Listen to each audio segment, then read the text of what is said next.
Hi, I'm Coach Corey Wayne, and this is my video coaching newsletter. And the topic of today's newsletter is going to be dating. You're either in or out. Out of here! So I got an email. It's actually just one email I'm going to go through with you, but this guy brings up some really good points from a position of negotiating. Because he's out with his friends, comes across, they're all out having drinks at a bar. Beautiful woman comes walking by. Obviously, everybody starts drooling, but him. And what's interesting is he applies everything he's learned from me and 3% man successfully.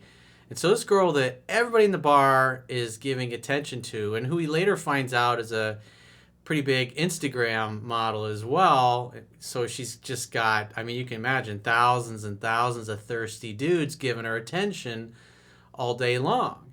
So the question becomes like, well, how do I set myself apart to where a woman like that would notice me? Well, obviously, if you've read 3% Man, you know it's all about becoming a high status, high value man yourself. But some simple principles. Doesn't mean you got to be a multimillionaire or super good looking, better than anybody else, although looks help, they get you in the door. But if the looks get you in the door and you don't know what you're doing and you act like a beta male, it won't matter. Within a very short period of time, she'll recognize you as just another beta male, and then you'll be treated like another fan or groupie, if you will. Because as men, we always want to kind of punch above our weight. We want to get better than we kind of deserve, in essence.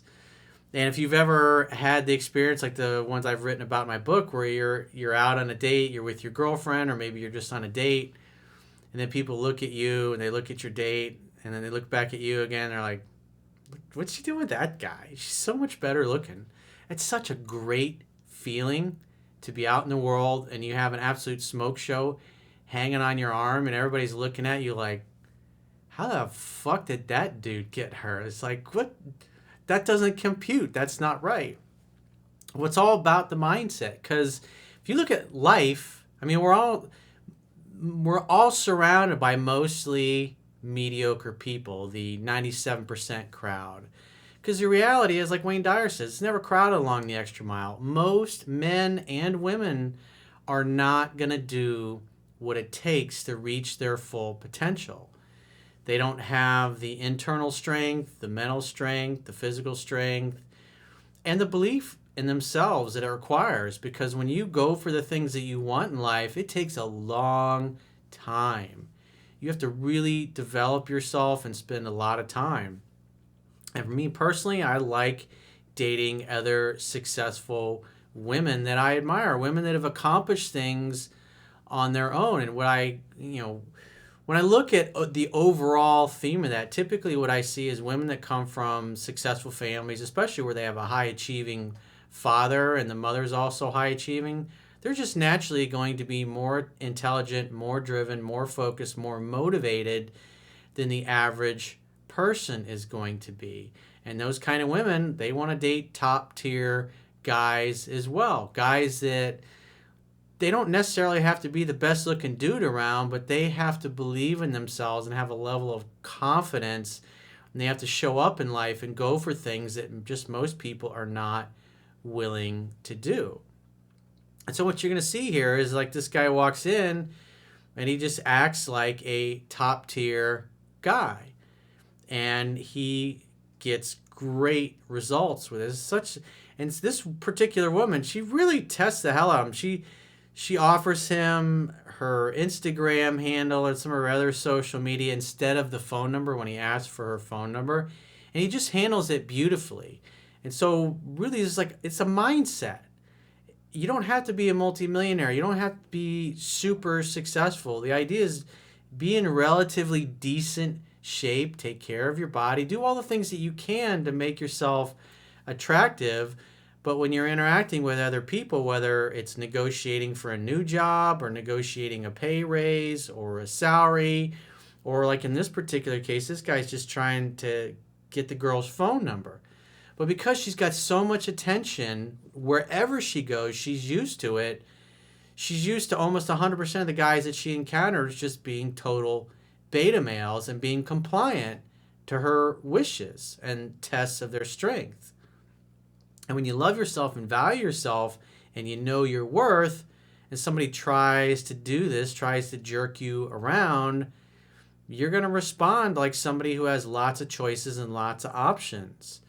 And so it's a really beautiful email. It's not too long. And it's just you get a really great perspective on how this guy handles himself and gives the right perception off. And obviously he's able to seduce this girl pretty quickly, because it's very rare that she encounters a guy that knows what he's doing, because her looks usually just intimidate everybody online, and obviously when she meets guys in person, they're all falling all over themselves to try to impress her. And this guy's not really impressed. He's just treats her like any other girl, like an equal would.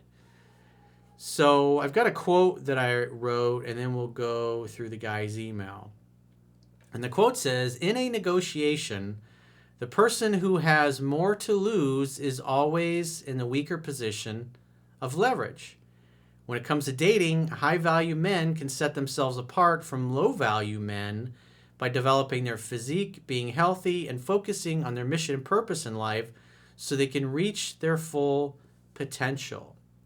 High-value women set themselves apart by being physically fit, hot, fun, and having a purpose that is exciting and compelling to them. Successful men and women are used to getting what they want and expect to succeed eventually, even when the odds are not in their favor. When you love, value, and respect yourself, you'll never agree to terms that are less than what you really want and deserve. In every negotiation, somebody always gets sold. You'll either sell them on why they should give you what you want, or they will sell you on why they shouldn't."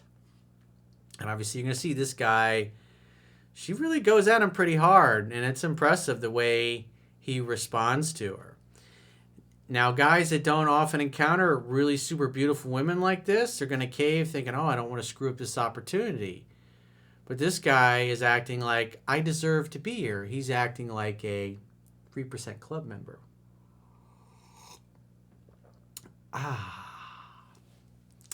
The sweet nectar of 3% Club. So he says, "Hi, Coach. Your advice works." Yeah. "For starters, I'm 6'1", fit, and played sports. I've always been indifferent to outcomes with giving zero shits with women turns them on. Especially the beautiful women, because they're used to everybody kissing their ass, and all of a sudden they encounter a guy who's not a guy whose actual attention and validation they actually have to earn, which is something they're not used to, because they got dudes throwing their dicks at them all the time." He continues on, "Not to be egotistical, but it helps that I'm a good-looking dude." Yeah, but at the end of the day, if you act like a beta male, once you start opening your mouth, the looks aren't going to help you. You'll get a little further than an unattractive dude, but at the end of the day, if you act like a beta male, you're still a beta male in a hot woman's eyes. Anyway, funny story. I was at a bar with buddies. A 10 walked in, and my friends were like, "Peep this chick's body. She's hot." I looked and was silently salivating. I'm a man. Thank gosh I can control my emotions. So he's exercising self-control. He's not, "Oh my God, look how hot that girl is." Internally, he might be thinking that, but he's like, once you've seen one hole, you've seen them all. It's like, I'm not impressed. That doesn't impress me much. I think it was, what's her name? Shania Twain had a song way back in the day called "That Don't Impress Me Much." Where it was a song about dudes that were trying to do things to impress her and get her attention, because obviously, she was pretty hot and desirable. He says, "We grab drinks and go outside to the outside part of the bar where the games are. And guess who shows up by us?" Because again, he's not really that impressed. Oh yeah, another hot girl, probably got bad breath, and the chocha stinks. Instantly, my friends and other goofballs smother her. Meanwhile, I talk to her friends.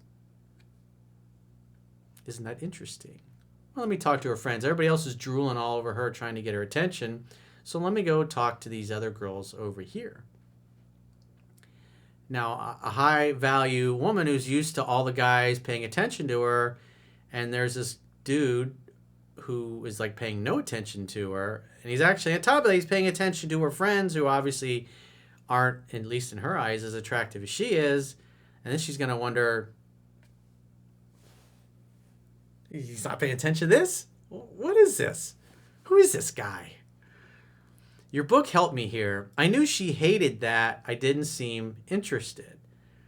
Truth is, I was. However, I knew she'd come around. So the idea here is that when you're displaying that dominant alpha male physiology, if you already have enough in your life, you already have enough women in your life, you're not really impressed. It's like, yeah, whatever. Just another girl.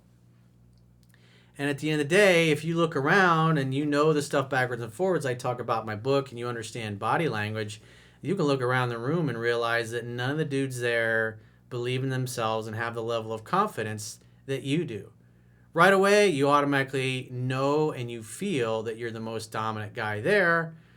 And women are naturally attracted to and drawn to the most dominant guys. The most dominant guys, it's like the Tom Brady's, when they walk in the room, they don't have to go up and talk to anybody. Everybody comes over to talk to them. And that's what's going on here. He's just having a good time because he's used to people coming to him, and he's chatting up her friends. And everybody else is trying to get her attention. And he's like the only guy in there that's not trying to get her attention. Now, why would he be doing that? Maybe he has a girlfriend. Maybe he has several girlfriends. Maybe he's dating several women. Maybe he already has enough attention. Maybe he just got done having sex with a chick a few hours before he went out. And the last thing he wants to do is meet another girl. He's already got enough in his life. He doesn't need any more. He's not seeking any attention, any validation from anybody because he already has enough in his life. And when everybody's seeking this woman's attention and validation, and there's only one guy in there that's not paying attention to her, she's going to wonder why. And what does that do? It naturally causes her to try to seek his attention and validation. Why? Because he is a high status man, and that's what she wants and what she feels she deserves deep down. Therefore, she's naturally just going to flow over to there. I've written about this extensively in 3% Man. I've talked about it in countless videos. If you apply the things that I teach in there, it'll work. You just go out and have fun with your friends and have a good time, be the center of attention, and the hot women will just naturally migrate over the course of the evening to where you are so they can check you out and talk to you. He says they always do in those situations. Besides, I was buzzed and her friends were so fuck it. After I got my ass kicked by some old dude in ping pong, she walks over to me and says, "You lost because you haven't talked to me." She's pretty cocky. I responded, "Your friends seemed more fun." Oh, that's a great comeback. I love that. Gonna have to take a sip of the 3% mug there. Great comeback, dude. I like that. Cocky. It just shows you're like, you don't impress me. Just like Shania Twain said, that don't impress me much. She smiled and asked, "Why aren't you drinking?" She had a drink in her hand, so I grabbed it and said, "I am," while taking a drink. She laughed again. That's pretty cocky, dude. Now you're already swapping spit with her, and you don't even know her name yet. Internally, I was like, this shit is too easy. Well, 3% Man does give you an unfair advantage for those that have the balls that are willing to apply it, and obviously those that are applying what they read and mastering yourself to develop themselves, to become more self-reliant men. She said some banner. I responded with, "I'm rubber, you're glue, whatever bounces off me sticks to you." She was eating this shit up. It came time to leave, and I asked for her number. So here's where it really matters. Now, keep in mind, this is a woman that just has so much attention and so much male validation. She's probably got a couple guys that she's kind of going out with, maybe hooking up with, maybe not. And so she's used to getting what she wants, and she's used to messing around with guys. And so despite the fact that his banner is good and he's done everything textbook, it's beautiful here. This next paragraph this is where he really shows his skills. It came time to leave, and I asked for her number. She replied, "You can have my Instagram." Your Instagram, you say, huh? Now, what would I want with your Instagram? He didn't say that, but that's kind of the mindset. She showed me her page while looking at my face, searching for approval. She had about 630,000 followers, as if I'm supposed to be impressed. So in other words, she's like, hey, you can have my Instagram and then follow me with like 600,000 other dudes. In other words, it's kind of like a test. Are you going to be different, or are you just going to be compliant? You're like, okay, I'll follow you on Instagram, Your Highness. Okay, that sounds exciting. I said, nah, I'm good, in a playful way. She said, here's my Snapchat. Snapchat, you say? Now, what am I going to do with your Snapchat? He didn't say that, but he was thinking that. He says, I declined with banter. I smirked and said, I'll see you around. He didn't even ask her a second time. He's just like, that don't impress me much. He didn't say that, but his body language is like, here's my Snapchat. I'm not interested in being one of your fans. I'm interested in the punani, woman. I turned, she grabbed my arm and said, oh, here's my number. I said, call me so that I can have it. He told her what to do. Women like to be told what to do. She did. She was compliant and submissive. Why? Because she had met a member of the 3% Club. I left it and had 5 missed calls in 1 hour. Hey, here's my Instagram. Here's my Snapchat, because I'm really not that interested. It doesn't impress me much. 5 calls in an hour. That tells me she was ready to... I was drunk, so I didn't answer. Good call. Good move, bro.